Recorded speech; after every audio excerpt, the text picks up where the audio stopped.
Aujourd'hui donc nous allons parler du chapitre de One Piece tant attendu putain de merde parce qu'on avait enchaîné la Golden Week sans chapitre, la semaine ensuite avec le chapitre, une autre semaine sans chapitre et enfin nous y voilà, ça aurait presque fait 3 semaines bien chiantes en tout cas, donc en un mois on aura eu quoi, 2 chapitres même pas et du coup c'était très dur parce que à côté on avait Bleach qui s'essoufflait un peu, heureusement il y avait les chapitres de Nanatsu no Taizai qui étaient sortis et aussi bon dans une certaine mesure Fairy Tail pour bien déconner mais voilà, donc ce chapitre de One Piece qui nous donne donc la suite directe des événements par rapport donc à Luffy et compagnie qui s'était sorti d'une période de famine, avec Luffy qui était donc empoisonné et qui maintenant se retrouve avec son équipage face au Germa Dobrushiksu, donc le bateau qui est en réalité une sorte de Dendenmushi géant, sur lequel donc se trouve un des frères de Sanji, et ça on l'avait bien compris, et justement en le voyant, l'équipage s'est même dit « Eh c'est Sanji direct !»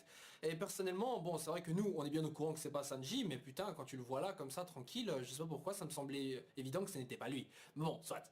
Donc on découvre ce frère qui s'appelle Yonji. Alors déjà le fait qu'il s'appelle Yonji était une référence assez claire au fait que le nom de Sanji et de ses frères, puisqu'il n'est pas fils unique, sont des références en fait par rapport à des positions, sachant que Sanji en fait il y a le San dedans qui veut dire 3 et que là on fait connaissance avec Yonji, Yong qui veut dire 4, on suppose visiblement que tous les frères de Sanji ont des numéros au début de leur nom, donc c'est à dire qu'il y a un Ichiji, c'est-à-dire 1, le Niji 2, on connaît Sanji, et là on connaît donc Yonji. Voilà, donc ça fait déjà 4. Mais il n'est pas seul puisqu'il est accompagné également de Reiju. Reiju, dedans, donc dans son nom, il y a le Rei, Rei signifiant 0. Hein, ça d'ailleurs, j'ai directement compris ça au moment où je me suis rappelé le film Naruto, où il y avait un personnage qui s'appelait, enfin un monstre plutôt, qui s'appelait Reibi, signifiant 0 queue, sans queue. Hein, c'est d'ailleurs avec Naruto que j'ai appris à compter, d'ailleurs. En japonais. Bref, du coup, on peut comprendre qu'il y a là, donc le 0, 1, 2, 3 et 4, ce qui fait 5 enfants avec le père. Attendez, 0, 1, 2, 3, 4, ouais c'est ça. Donc ça fait 5 enfants plus le père, donc ça fait 6. Peut-être la référence au Germa Dobrushiksu.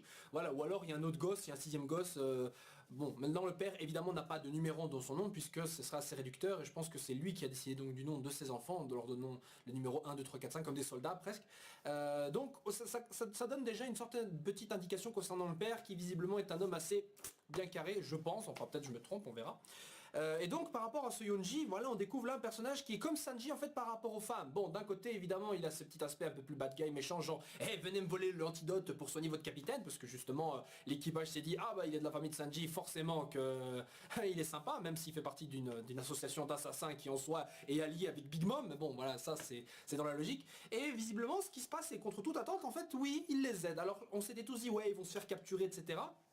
Limite il y aura une fight, mais en fait même pas, limite certains disaient ouais le Germa Dobrushik va rejoindre Luffy, et en fait on n'était pas très loin en fait de ce schéma là, sauf qu'ici une petite nuance c'est que en gros Reiju et Yonji en fait ont certes aidé, enfin c'est surtout Reiju en fait qui a réussi à enlever le poison de Luffy par je ne sais quel moyen, et je me suis dit c'est peut-être lié à un fruit du démon qui absorbe la douleur ou je sais pas, ou alors elle-même a les anticorps et arrive à les transmettre, enfin j'ai pas très bien compris quel est le procédé qu'il a utilisé, mais en tout cas elle a sauvé donc Luffy d'un poison mortel.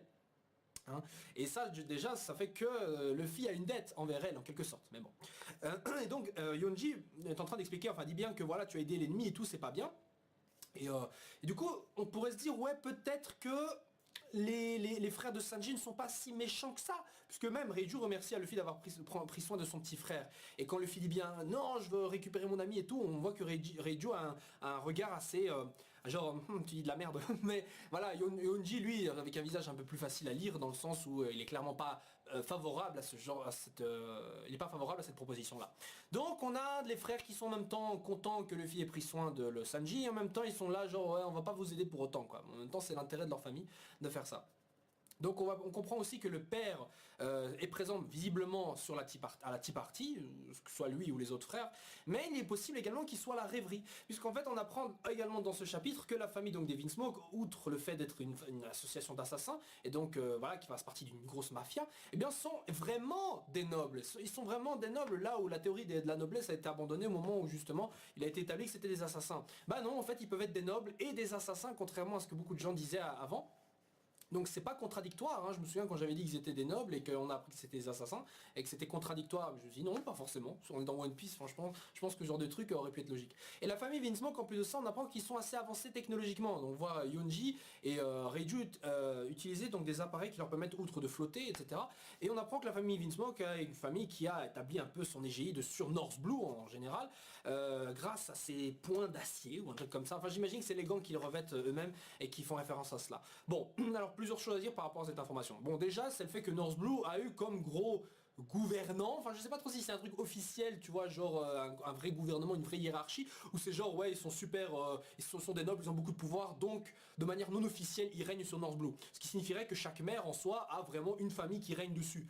Ce qui en soi pourrait être le cas, mais c'est pas très important. Deuxième info, c'est le fait que donc ils ont une technologie assez avancée et qui leur permettent donc de qui leur ont permis d'utiliser des techniques et il y a des techniques qui mettent en avant par exemple les coups de poing, etc. Bon ici Reiju avait utilisé un coup de pied je crois, mais donc les coups de poing. Et certains disaient donc beaucoup de fois en commentaire, ouais il est possible que Sanji en fait ça puisse se battre avec les mains et qu'il ait une technique cachée par rapport à cela. J'avais répondu que c'était grandement possible, mais j'en doutais un peu puisque Sanji effectivement de par sa jeunesse a appris à se battre en grande partie grâce à Zef et en prenant un peu le modèle de Zef. On ne sait pas si avant il avait déjà des techniques meurtrières, en soi on l'a vu utiliser des couteaux, etc. Dans l'arc Ennis Lobby contre le mec avec les nouilles, etc. Mais c'était des techniques en quelque sorte qu'il a appris par la suite en devenant chef. En fait c'était surtout le fait que Sanji est extrêmement de base ultra fort, il est rapide, il est très fort, donc c'est un peu logique que ses capacités de cuisinier qui sont déjà d'une capacité hors pair, soient encore plus combinées à ses capacités physiques, deviennent des techniques meurtrières quand on utilise des couteaux. Ce n'est pas forcément lié avec son origine de famille d'assassins. C'est comme si par exemple, imaginez Sangoku par exemple. Vous filez des couteaux de cuisinier à Sangoku, il les utilise comme ça parce qu'il est très fort, il sait bien les utiliser. C'est pas parce qu'il a un passé de mafieux, même s'il était né d'une famille de mafieux. Vous voyez, c'est parce qu'il a des capacités physiques qui font que des techniques de base comme la cuisine deviennent des techniques meurtrières. Et bien c'est la même chose pour Sanji, et donc je pense que si Sanji cachait effectivement des techniques par rapport au point, il les aurait sorties bien longtemps, notamment sur l'arc l'île Chabondi par exemple. Il aurait sorti cela. Bon, vous allez me dire, c'est vrai, Sanji a dit je n'utiliserai plus jamais des techniques pour la main, etc. Donc s'il ne les a pas utilisées dans des contextes où il devait sauver ses Nakama, alors je vois mal pourquoi il les réutiliserait maintenant. Ce serait totalement contre-productif, stupide de sa part de les utiliser maintenant, et pas avant, là où justement il devait déjà sauver ses Nakama. Donc je pense qu'effectivement Sanji n'a pas de technique vraiment liée à ses mains, c'est juste que s'il utilise des couteaux, etc., c'est parce que justement, comme je l'ai dit, il combine ses techniques de cuisinier, où il est très rapide avec ses capacités physiques qui sont déjà hors normes. Voilà, c'était juste pour dire par rapport à ce fait-là. Donc les frères de Sanji peuvent combattre avec les mains et combattre même avec les pieds en soi, pourquoi pas, parce que bon en général le style de combat des femmes dans One Piece c'est utiliser les pieds. Voilà, si t'es pas une épéiste, hein, tu vois pas souvent une femme combattre avec les poings, sauf si celle-ci déjà est assez, tu vois, est assez mastoc. Bon, allez, j'exagère, mais regardez Boa Hancock, on leur va pas vraiment donner des coups de poing, voilà, les combats avec ses pieds, etc. Hein, c'est pas pour rien. Et donc c'est pas non plus nouveau de voir un autre personnage féminin ne pas utiliser ses poings, à moins que ce soit via un dispositif, voilà. Bon après il y a les épéistes femmes, mais bon ça c'est encore un autre sujet. Quoi qu'il en soit, donc du coup ces frères donc ont chacun un style visiblement propre. Au niveau de leur apparence, ils ont tous donc le sourcil à la Sanji. Alors d'autres ont des visages découverts, d'autres un peu cachés. Voilà, j'imagine que les autres ont certainement un visage totalement caché, ou peut-être l'autre face cachée à l'image de l'ancien Sanji. Ça c'est pas tellement important, mais en tout cas ils ressemblent tous. Donc j'ose espérer, j'ose imaginer même que le père lui-même a plus ou moins le même design. Ensuite, par rapport maintenant à la famille Vinsmoke, de nouveau, j'ai oublié de le dire, donc ils font partie et prennent part de temps en temps à la rêverie. Et vous savez qu'actuellement, il y a une rêverie qui va se tenir bientôt. Alors, est-ce qu'on va aborder cette rêverie après l'arc Big Mom? Si on suit le carnet d'évolution des arcs de Oda, où on avait vu le Gear Force, on avait vu un arc Big Mom, on avait vu un arc avec un dragon dessiné, logiquement, l'arc de dragon, peut-être Monkey D. Dragon, s'inscrirait après l'arc Big Mom. Monkey D. Dragon est un révolutionnaire. On sait que justement, son quartier général Valtigo a été détruit par Barbe Noire et la marine en quelque sorte. Et bien du coup, j'imagine qu'après l'arc Big Mom, on aura la rêverie donc qui va commencer, parce qu'on ne sait pas trop quel est le délai qu'il y aura entre le départ du voyage de Vivi et son arrivée à la rêverie. Ça peut prendre des jours, hein, on sait rien. Et donc ils vont s'installer, etc. Entre temps l'arc Big Mom aura terminé et on pourra donc commencer la rêverie où se trouvera peut-être le père de Sanji, donc voilà le monsieur Vinsmoke, on ne sait pas exactement comment celui-ci s'appelle, donc monsieur Vinsmoke, mais on se dit il y a la Tea Party et obligé le père de Sanji doit être présent à cette Tea Party. Voilà, donc peut-être que justement un des fils de Monsieur Vince Smoke, peut-être Ichiji ou Niji, mais j'imagine que ce soit Ichiji, est en réalité un des fils qui soit plus ancré dans les relations publiques et politiques. C'est-à-dire qu'on a des fils combattants, des mafieux, etc. Le père, imaginons, a pris sa retraite et doit être présent à la Tea Party pour la cérémonie de Sanji. Et un des fils, lui, n'est pas vraiment dans le style de combat, ou peut-être que si, mais se démarque des autres parce que justement celui-ci a des capacités politiques et doit participer à la représentation de la famille Vince Smoke dans le monde de One Piece. C'est-à-dire que donc, pour expliquer plus clairement ce que je suis en train de dire, c'est qu'à la rêverie, il y aura un des frères de Sanji qui sera présent et pas forcément le père. Ou alors, on attendra la fin de l'arc Big Mom et le père va se déplacer entre temps, mais bon, on sait pas trop où se déroule la rêverie et le temps qu'ils arrivent lui-même, voilà quoi. Enfin, donc ça peut être chronologiquement parlant, ça peut être différent. Ou alors ils ne sont pas présents du tout à la rêverie, parce qu'en soi ils ne sont pas obligés, je crois que c'était genre on peut être présent à la rêverie, ça ne veut pas forcément dire qu'ils le sont tous. Donc, qu'ils soient présents ou pas présents, voilà les possibilités en tout cas ont été énoncées.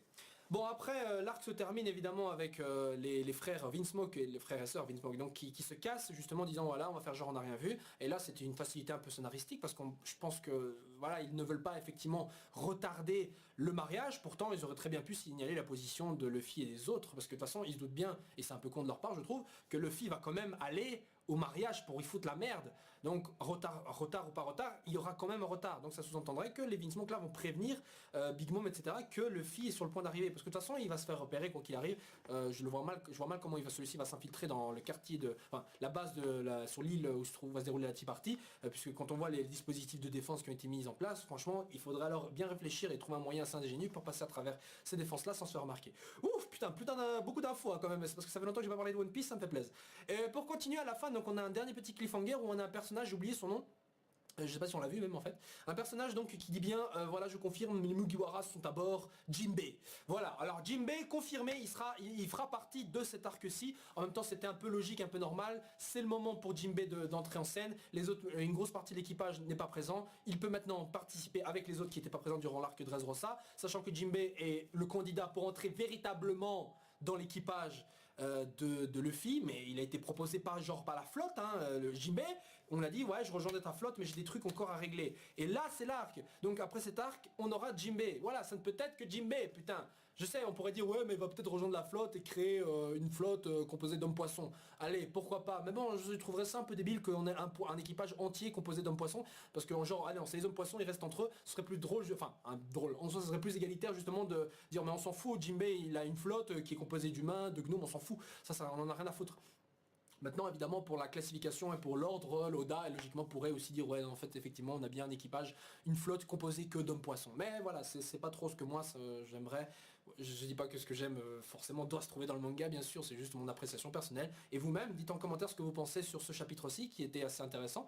Je trouve très intéressant sur les frères de Sanji, son père, donc on est toujours en train de préciser un peu la chose. Concernant la personnalité en soi pour continuer un peu sur cette route-là, des frères, sachant que la sœur est une personne calme et posée et visiblement l'aînée, puisque si elle est le numéro 0, j'imagine qu'elle est bah ouais, l'aîné quoi. L'aîné, c'est-à-dire qui est né en première, Ichiji le deuxième, le Niji le suivant, on a Sanji et on a Yonji. Yonji techniquement devrait être alors né après Sanji, mais quand je dis Yonji, il est né après Sanji, voilà, Yonji peut très bien être plus jeune que Sanji, même s'il en a pas forcément l'air et qu'il a l'air aussi âgé. Mais bon, soit c'est pas si important, je sais même plus s'il avait la barbichette, faudrait que je relise le chapitre. Enfin peu importe, quoi qu'il en soit. Je veux dire par là qu'il est, il est peut-être né mais genre d'un an de retard ou deux, c'est pas vraiment très grave. Et il reste la question de la mère, dont on ne sait toujours rien. Alors, pour revenir à ce que je disais par rapport à la mère, avant je disais que soit il était possible que la mère de Sanji ait été tuée donc par le père, d'une manière ou d'une autre, où elle se faisait tabasser par le père, ce qui a poussé Sanji à lui-même se casser. À se casser effectivement et justement à trouver un attachement rapide à toutes les femmes qu'il voyait parce que justement il recherche un peu cette affection féminine, cette affection qu'une mère donnerait par exemple, à travers toutes les femmes qu'il voit. C'est pour ça qu'il aime toutes les meufs, parce que justement il veut retrouver un amour d'une femme, celui de sa mère qu'il n'a jamais eu, ou qu'il a perdu en tout cas, très jeune à cause de son père. Voilà. Et là on voit justement Yonji éprouver le même attirance envers les femmes. Alors le fait est que Yonji est né après Sanji, donc il est possible que lui-même ait subi le même genre de choses, c'est-à-dire qu'en gros il a connu très jeune sa mère, il a aimé sa mère très jeune, etc. Mais après voilà, sa mère a été tuée ou un truc comme ça, et donc du coup il s'est retrouvé comme Sanji. La seule différence près c'est que lui est resté à mal tourner. Voilà. Maintenant il faudrait voir, ce serait une théorie qui serait intéressante à confirmer. Si les deux autres frères avant le sont ou ne le sont pas, on verra, ça dépend à quelle mesure Peut-être que les deux autres frères avant, donc les aînés, eux, s'en foutent un peu. Voilà, parce qu'en soit, il faut savoir aussi que Sanji est le seul qui s'est barré. Quoique, on ne sait pas. Peut-être que Niji, on va découvrir qu'en fait Niji est un des frères de Vince Moe qui a disparu entre temps. Et on va apprendre après que c'était Killer. Killer, donc le second de Starsky d'un des Supernova avec le masque là. Masque no Ito. Et Ichiji, bon voilà, je pense qu'on va pas me dire que c'est Duval, hein, parce qu'on dit bien dans ce chapitre aussi qu'ils ont cherché Duval en pensant que c'était Sanji à cause de la fausse du faux Wanted là. Mais en réalité, voilà, c'était pas lui, donc visiblement ce n'était pas un Vince Moe confirmé. Bon, après, on a effectivement, j'avais oublié de le dire, mais c'est vrai qu'on a l'explication, voilà, on sait bien que c'est eux qui ont mis, donc, qui ont mis ce wanted, donc ils ont augmenté la prime de Sanji pour qu'on le retrouve, et ils ont mis Only Alive, donc c'est eux qui l'ont demandé, ça on avait déjà deviné depuis longtemps. Voilà, bon alors sur les chapitres donc qui vont sortir, j'imagine qu'on aura toujours la progression par rapport à Luffy, Jinbei qui va les rejoindre. L'importance de Jinbei c'est surtout par rapport au fait de créer un lien, une continuité à l'arc de l'île des hommes poissons, et justement Big Mom a bien dit que n'attaquerait plus l'île des hommes poissons, mais dirigerait toute sa, on va dire toute sa, j'allais dire colère, mais c'est un peu trop fort je pense. On va dire, va diriger toute sa force plutôt vers Luffy, non sur l'île. Donc on a là une continuité scénaristique de cet arc-là, et c'est très bien parce que justement, ça permet de faire un lien sans sortir du sujet et faire genre, ah, Jinbei il est arrivé genre en mode what the fuck, il a rien à faire là.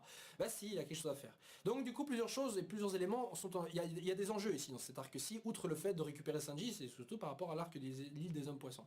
Qui va rejoindre l'équipage de Luffy? C'est vrai qu'on a Carotte, hein, on se dit, ah, mais l'île de Big Mom, c'est inspiré du monde d'Alice au Pays des Merveilles, et on connaît l'importance du lapin, et là on a un lapin, et voilà, etc. Bon, alors, Carotte, membre des Mugiwara, je vais même plus répondre à ça, vous savez ce que j'en pense. Hein, j'ai déjà fait une vidéo sur Carotte, membre des Mugi, putain, j'ai fait une intro qui était assez explicite sur ce que j'en pensais dans d'anciennes vidéos. Voilà, le seul pour moi qui risque qui a vraiment la possibilité d'entrer, pour moi c'est Jinbei. Pourquoi? Et c'est vrai que je me demande encore pourquoi. La seule idée qui me dérange par rapport à Jinbei, c'est en fait le véritable but de la présence de Jinbei. Outre le fait de représenter les hommes poissons, faudrait qu'on m'explique. Je veux dire, en soi, Jinbei, il a un gros avantage, c'est déjà le fait qu'il puisse se déplacer dans l'eau tranquillement. L'eau qui est l'un des éléments les plus importants de One Piece, avec... non, c'est un des éléments les plus importants. Je veux dire, tu te déplaces tranquillement dans l'eau, tu es capable d'aller où tu veux, quoi, pratiquement. Et ça, c'est pas rien. Mais je cherche vraiment une idée pour ce rêve. Alors, est-ce que c'est par rapport à la cohésion des hommes-poissons, je sais pas, hommes-poissons humains, qui s'inscrirait donc dans une logique de perpétuer l'idée et le rêve de reine Otohime, je crois que c'est comme ça qu'elle s'appelle, c'est-à-dire la reine, l'ancienne reine, la mère de Shirahoshi, celle qui régnait sur l'île des hommes poissons avant, et qui bossait beaucoup pour la cohésion homme et homme poisson. Et puis, non, franchement, je vois que ça personnellement comme rêve. Enfin, je vois pas comment le rêve concret se présente, mais j'imagine que s'il doit y en avoir un, ça doit être par rapport à ça. Oui, parce que tous les membres des Mugi ont un rêve, explicite ou pas explicite, ils en ont un. Hein, me dites pas, ouais, tout leur rêve maintenant, ils ont oublié leur rêve et ils veulent juste faire en sorte que Luffy soit le roi des pirates. Bien sûr que non. Ils ont ce rêve de base qui les ont poussés à partir de chez eux, mais ce rêve secondaire qui prend de plus en plus de place, c'est bien le fait de faire en sorte que Luffy devienne le roi des pirates, le seigneur des pirates, Kaizoku Oni. Et puis même dans ce chapitre aussi, ça c'est marrant, parce que justement on a encore une phrase genre Luffy, tu vas pas te laisser faire tuer par un poison, toi qui dois devenir le roi, le seigneur des pirates. Et c'est vrai que d'un côté on peut se dire, c'est vrai que ce serait con qu'il crève d'un bête poison, parce qu'il a bouffé un truc qu'il fallait pas, alors qu'il a survécu à 1 milliard de trucs autrement plus dangereux. Bref, voilà, c'est tout ce que je pensais donc par rapport à ce chapitre-ci. Hein, les autres frères donc de Sanji, dites-moi ce que vous en pensez, ce que vous pensez qu'on va voir, leur technique de combat avec des armes, coup de poing, coup de pied, avec des armures ou des dispositifs technologiques, pourquoi pas. Ça c'est drôle d'ailleurs de voir les frères de Sanji flotter alors que lui, Sanji a appris justement à se déplacer et à flotter dans les airs sans machine, mais grâce juste à sa technique du Geppo, renommé ici Skywalk, mais je préférais le Geppo, mais soit, peu importe. Sur ce les gens, ciao ciao, passez une agréable semaine, donnez-moi votre avis en commentaire sur ce qui va nous attendre, j'imagine que ça va être très intéressant à lire. Sur ce, ciao ciao. Zoom.